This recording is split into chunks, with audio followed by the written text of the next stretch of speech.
Një debat shumë i ashpër ka shpërthyer në shtëpi me Selinës dhe Rogertit, duke krijuar një situatë shumë të tensionuar që ka tronditur edhe banorët e tjerë. Gjithçka nisi pas disa komenteve të Rogertit që Selina i mori si provokim të drejtpërdrejtë ndaj saj. Fillimisht ata po diskutonin në sallon bashkë me disa banorë të tjerë. Biseda dukej normale, por shumë shpejt atmosfera ndryshoi. Rogerti filloi të bëjë disa komente për Selinën dhe mënyrën se si ajo po sillet në shtëpi. Ai tha se sipas tij Selina po luan një lojë të dyfisht dhe se nuk është aq e sinqertë sa mundohet të duket para të gjithëve. Këto fjalë e acaruan menjëherë Selinën. Ajo u kthye nga Rogerti me një ton shumë të ashpër dhe i tha se nuk ka asnjë të drejtë të flasë për të në atë mënyrë. Selina i tha se Rogerti po përpiqet vazhdimisht ta provokojë dhe se kjo gjë nuk i pëlqen as pak. Debati u bë gjithnjë më i fortë. Rogerti nuk u tërhoq nga fjalët e tij dhe vazhdoi të thotë se ai thjesht po jep mendimin e tij dhe se nuk ka frikë të thotë të vërtetën. Kjo gjë e nervozoi edhe më shumë Selinën. Në një moment Selina u ngrit në këmbë shumë e irrituar dhe filloi t'i flasë Rogertit me zë të lartë. Ajo i tha që të ndaloj menjëherë dhe të mos përmend më emrin e saj. Selina dukej shumë e revoltuar dhe emocionale, ndërsa banorët e tjerë filluan të shikonin situatën me shqetësim. Rogerti nga ana tjetër vazhdonte të përgjigjej dhe të mos tërhiqej nga debati. Ai tha se Selina po reagon në mënyrë të egzageruar dhe se nëse nuk i pëlqen mendimi i tij, ajo duhet thjesht ta injorojë. Por kjo fjali ishte si një shkëndijë që e ndezi edhe më shumë situatën. Selina u afrua drejt Rogertit shumë e nervozuar dhe në një moment dukej sikur tentoi ta godas nga nervat. Banorët që ndodheshin aty pranë reaguan menjëherë dhe u futën në mes për ta ndaluar situatën që të mos përshkallëzojë. Selina vazhdonte të bërtiste dhe i thoshte Rogertit, "Ik shtuku prej këtu. Mos më fol më. Mos më përmend emrin." Ajo e ofendoi dhe i tha se është lodhur nga provokimet e tij të vazhdueshme. Atmosfera në shtëpi u bë shumë e rëndë. Disa banorë u përpoqen ta qetësonin Selinën duke i thënë që të ulej dhe të merrte frym thellë. Ata i thanë se nuk ia vlen të arrijë deri në atë pikë për një debat. Ndërkohë Rogerti qëndronte pak më larg dhe vazhdonte të fliste, duke thënë se nuk ka bërë asgjë të gabuar dhe se Selina po e egzageron situatën. Kjo gjë bëri që disa banorë të tjerë t'i kërkonin edhe atij të qetësohej dhe të mos vazhdonte ta provokonte më. Selina dukej ende shumë e revoltuar. Ajo vazhdonte të thoshte se Rogerti gjithmonë përpiqet ta nxjerrë nga vetja dhe se kjo gjë është bërë e padurueshme për të. Sipas saj, ai po e bën qëllimisht për të krijuar konflikt dhe për të marrë vëmendje. Disa nga banorët e morën Selinën më njam për ta qetësuar. Ata i thanë që të mos lejoj që një debat ta çojë deri në atë pikë dhe se është më mirë të largohet përpak nga situata. Nga ana tjetër, edhe Rogerti u tërhoq pak dhe ul në një cep të sallonit, por tensioni mes tyre mbetet shumë i fortë. Të gjithë në shtëpi filluan të flisnin për atë që ndodhi dhe për mënyrën se si debati u përshkallëzua kaq shpejt. Shumë banorë u shprehen të habitur nga reagimi i Selinës, ndërsa disa të tjerë thanë se Rogerti e kishte provokuar vazhdimisht dhe se ishte e pritshme që një moment ajo të shpërthente. Situata mbetet shumë e tensionuar dhe duket se marrëdhënia mes Selinës dhe Rogertit është përkeqësuar edhe më shumë. Tani mbetet për t'u parë nëse ata do të arrijnë ta sqarojnë këtë konflikt apo nëse përplasjet mes tyre do të vazhdojnë edhe në ditët në vijim brenda shtëpisë. Në shtëpi shpërthen një debat i fortë mes Brikenës dhe Selinës. Atmosfera në fillim duket e qetë, por shumë shpejt situata tensionohet kur Brikena vendos të thotë hapur mendimin e saj për Selinën. Ajo thotë se nuk i duket as pak e sinqert mënyra se si Selina po sillet me Gimbon dhe se sipas saj, Selina nuk e do vërtet atë. Brikena vazhdon duke thënë se ajo ka vënë re shumë momente gjatë ditëve të fundit që e kanë bërë të mendojë kështu. Ajo thotë se njëherë Selina duket shumë e afërt me Gimbon, ndërsa herë të tjera duket sikur po e përdor situatën vetëm për të marrë vëmendje në shtëpi. Selina thotë se askush nuk mund të di çfarë ndjen ajo brenda dhe se Brikena po flet pa e ditur të vërtetën.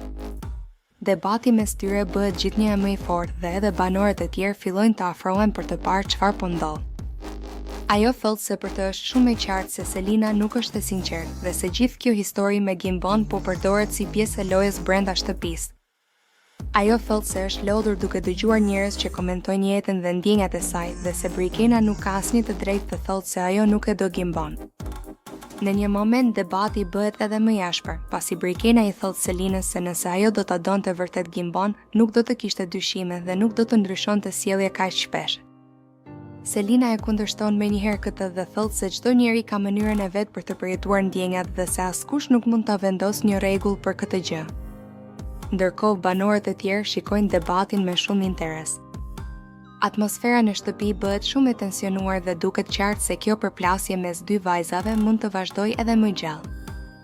Një moment i papritur ka trazuar shtëpinë e Big Brother VIP 5, duke rikthyer edhe një herë Brikenën në qendër të vëmendjes. Një dron është shfaqur mbi ambientet e jashtme të shtëpisë, duke tërhequr menjëherë vëmendjen e banorëve dhe duke ndezur aludime të reja rreth saj. Sipas asaj që u komentua mes banorëve, droni mbante një mesazh që lidhej drejt për drejt me Brikenën.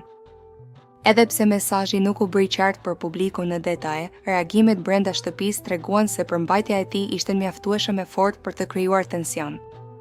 Disa prej banorëve e interpretuan si një sinjal nga jashtë, ndoshta nga një person i afërt me të, ndërsa të tjerë e panë si një përpjekje për të destabilizuar lojën e saj. Brikena u duke surprizuar, por njëkohësisht e përmbajtur. Ajo nuk reagoi me impuls, duke tentuar të ruajë qetësinë dhe të mos japë shumë detaje. Kjo sjellje e saj u analizua menjëherë nga të tjerët, të cilët nisën të pyesin: a ishte ajo në dieni të këtij mesazhi? A konfirmon droni dyshimet për jetën e saj jashtë? Apo është thjesht një provokim për ta nxjerrë nga loja? Pas këtij momenti, atmosfera në shtëpi ndryshoi. Një grup banorësh mendon se droni është një ndërhyrje e padrejtë që synon ta dëmtojë emocionalisht Brikenën. Sipas tyre, çdo informacion nga jashtë mund të ndikojë në gjendjen psikologjike të një banori dhe ta çojë lojën në një drejtim të papritur. Ndërkohë, një grup tjetër e sheh si një të vërtetë që po del në sipërfaqe. Ata argumentojnë se nëse nuk ka asgjë për të fshehur, atëherë nuk ka arsye për shqetësim. Në reality show, çdo detaj merr peshë të madhe. Një dron i vetëm mjaftoi për të rikthyer në tavolinë të gjitha debatet e mëparshme mbi Brikenën, veshjen e saj, deklaratat për traditën, dyshimet për një lidhje jashtë dhe mënyrën se si ajo po e menaxhon imazhin e saj. Ky episod u kthye në një test të fortë emocional për të. Në një ambient ku izolimi është pjesë e formatit, çdo mesazh nga jashtë ka efekt të dyfisht, mund të jap forcë, mund të krijojë pasiguri. Më shumë se sa përmbajtja konkrete, droni u bë simbol i përplasjes mes jetës private dhe asaj publike. Ai ngriti pyetje mbi kufijtë e lojës, mbi ndikimin e jashtëm dhe mbi sa e vërtet është narrativa që një banor ndërton brenda shtëpisë. Brikena tashmë përballet me një sfidë të re, të vazhdojë lojën pa u ndikuar nga zërat e jashtëm, apo të sqarojë një herë mirë gjithçka për të shuar dyshimet. Një gjë është e sigurt, droni nuk ishte thjesht një objekt me qiell. Ishte një moment që ndryshoi dinamikën e shtëpisë dhe e bëri lojën edhe më intensive. Tensioni në shtëpinë e Big Brother ka arritur kulmin. Aty ku çdo fjalë dhe veprim po interpretohet si një sulm personal. Gjithçka nisi kur Juela i futi dorën Rogertit te krevati. Një gjest i vogël, por që u perceptua menjëherë si tejkalin kufiri. Gerta ndërhyn me një paralajmërim të fortë, kujdes se është i rrezikshëm. Ky etiketim publik e përshkallëzoi situatën menjëherë. Rogerti, në vend të qetësisë, zgjodhi ofendimet, duke e drejtuar sulmin drejt Selinës me insinuata të rënda. Pyetja e tij për Dubai nuk ishte më thjesht reagim, por një tentativë e drejt për drejt për të dëmtuar reputacionin e tjetrit. Problemi këtu është i thellë, kur konfliktet nuk mbeten të çështja konkrete, por kalojnë në sulme ndaj jetës private dhe moralit. Në një mjedis pa respekt dhe vetë kontroll, edhe një gjest i vogël kthehet në një zinxhir akuzash ku askush nuk dalin fitues. Në fund, kjo skenë na kujton se maturia dhe respekti për dinjitetin e tjetrit janë thelbësore, edhe në debatet më të ashpra. Një moment shumë i ndjerë ndodh në shtëpi kur Matilda i afrohet Brikenës në një çast të qetë, larg zhurmës dhe debateve të zakonshme. Atmosfera është më e butë dhe mes tyre ndihet një energji ndryshe nga herët e tjera. Pa shumë fjalë në fillim, Matilda i afrohet dhe e përqafon Brikenën fort, si për t'i treguar se ajo është e rëndësishme për të. Brikena fillimisht mbetet pak e surprizuar nga përqafimi i papritur, por nuk largohet. Ajo e lejon momentin të zgjasë, ndërsa Mateo, me zë të qetë por shumë të sinqert, i thotë se ajo është vajza më e mirë në shtëpi. Ai e shikon në sy dhe i thot se e vlerëson për karakterin e saj, për mënyrën si sillet dhe për forcën që tregon në situata të vështira. Mateo vazhdon duke thënë se ajo ka një zemër shumë të pastër dhe se kjo është ajo që e ka bërë të lidhet kaq shumë me të. Ai thekson se nuk është vetëm bukuria e saj që e tërheq, por mënyra si ajo mendon, si flet dhe si përballet me sfidat. Sipas tij, Brikena është një person që rrallë gjendet dhe ai ndihet me fat që e ka njohur. Brikena buzëqesh lehtë, por në sytë e saj shihet edhe një ndjenjë emocioni. Ajo i thot Mateos që të mos e idealizoj aq shumë, por ai nuk tërhiqet nga fjalët e tij. Ai shton se e pëlqen shumë, ndoshta më shumë se sa e ka menduar në fillim, dhe se çdo ditë që kalon pranë saj e bën ta kuptojë edhe më shumë këtë gjë.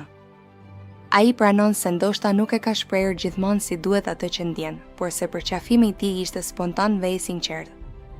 Ai thot se ndonjëherë fjalët nuk mjaftojnë dhe përqafimi ishte mënyra e tij për t'i treguar sa shumë e vlerëson. Disa banor që e shohin nga larg momentin fillojnë të komentojnë me buzëqeshje. Disa mendojnë se kjo është një nga skenat më të bukura mes tyre, ndërsa të tjerë pyesin veten nëse ndjenjat janë të ndërsjella në të njëjtin nivel. Brikena i thot Mateos se e vlerëson shumë si person dhe se i pëlqen sinqeriteti i tij. Ajo shton se për të është e rëndësishme që çdo gjë të zhvillohet natyrshëm dhe pa presion. Megjithatë, ajo nuk e mohon që momenti ishte i bukur dhe se fjalët e tij e prekën. Mateo e siguron se nuk po e detyron për asgjë dhe se thjesht dëshironte ta dinte që ajo është shumë e rëndësishme për të. Ai i thot se pavarësisht gjithçkaje që ndodh në shtëpi, ajo mbetet personi që i jep më shumë qetësi dhe motivim. Ky moment krijon një atmosferë më të ngrohtë në shtëpi, duke zbutur tensionet e ditëve të fundit. Përqafimi dhe fjalët e Mateos duket se e forcojnë lidhjen mes tyre, ose të paktën e bëjnë më të qartë se ndjenjat e tij janë të thella dhe të sinqerta. Mbetet për t'u parë se si do të zhvillohet marrëdhënia mes tyre në vazhdim, por një gjë është e sigurt, për Mateon, Brikena është vajza më e mirë dhe ai nuk ka frikë ta thotë hapur që e pëlqen shumë. Një nga momentet që u kthye menjëherë në temë diskutimi në shtëpinë e Big Brother Albania ishte episodi kur Rogerti u rrëzua në dysheme pas një prekjeje të lehtë nga Stenaldo. Një situatë që në pamje të parë mund të dukej si shaka mes banorësh, por që më pas mori për masa emocionale dhe sociale brenda dinamikës së lojës. Gjithçka ndodhi shumë shpejt. Gjatë një momenti loje dhe batutash mes banorëve, Stenaldo e preku lehtë Rogerin dhe ky i fundit humbi ekuilibrin duke përfunduar në dysheme. Pamja ishte e papritur dhe reagimi i parë i shtëpisë ishte i qeshur. Banorët nisin të talleshin në mënyrë lozonjare, disa duke bërë humor, të tjerë duke egzageruar situatën për spektakël. Por ajo që e bëri skenën më të fortë nuk ishte rozimi në vetvete, ishte reagimi kolektiv. Në vend që situata të mbyllej me një ngritje të shpejtë dhe një buzëqeshje, ajo u kthye në një moment ku shumica e banorëve luajtën me episodin, duke e përdorur si material për shaka të vazhdueshme. Disa e imitonin rënien, të tjerë bënin komente ironike për forcën apo qëndrueshmërinë e tij. Për një person si Rogerti, i cili gjatë gjithë kohës kishte ndërtuar një imazh të fortë, krenarve të pathyeshëm, ky moment ishte goditje për egon. Në një ambient si Big Brother, ku perceptimi është gjithçka, një rrëzim fizik mund të përkthehet shpejt në rrëzim simbolik. Banorët ndoshta pa e menduar thellë, e kthyen situatën në një mini sken komike, por për Rogerin ajo mund të ketë pasur peshë më të madhe emocionale. Nga ana tjetër, Stenaldo u duki habitur nga përmasat që mori situata. Prekja e tij ishte e lehtë, pa qëllim për ta rrëzuar seriozisht. Kjo ngriti diskutime mbi egzagerimin. A u rrëzua Rogerti për shkak të humbjes reale të ekuilibrit, apo reagimi i tij ishte i shtuar? Spekulime të tilla janë të zakonshme në një format ku çdo lëvizje analizohet në detaj nga publiku. Atmosfera në shtëpi u nda në dy kampe, ata që e panë si humor të pafajshëm dhe ata që menduan se tallja kolektive po kalonte kufirin. Në reality show, dinamika e grupit është e brisht. Kur një person bëhet objekt i shakas së përbashkët, rreziku është që situata të kthehet në izolim emocional. Publiku jashtë reagoi menjëherë në rrjetet sociale. Disa e morën me sportivitet duke e parë si moment argëtues. Të tjerë e kritikuan mënyrën si banorët vazhduan të qeshnin, duke e konsideruar si mungesë ndjeshmërie. Në një ambient ku presioni psikologjik është i lartë, edhe një situatë e vogël mund të ndihet shumë fish më e rënë për personin që e përjeton. Ky episod tregoi edhe një herë se në Big Brother nuk ka vetëm strategji dhe debate të forta, ka edhe momente spontane që zbulojnë karakterin e secilit. Si reagon dikush kur bie? Si reagojnë të tjerët kur dikush rrëzohet? A zgjedhin ta ndihmojnë, ta inkurajojnë apo ta kthejnë në humor? Në fund, rrëzimi i Rogerit u bë më shumë se një incident fizik. Ai u kthye në simbol të mënyrës si funksionon grupi brenda shtëpisë, një hapësirë ku dobësia ekspozohet menjëherë dhe ku forca shpesh matet jo vetëm me qëndrimin në këmbë, por me mënyrën si ngrihesh pas rënies.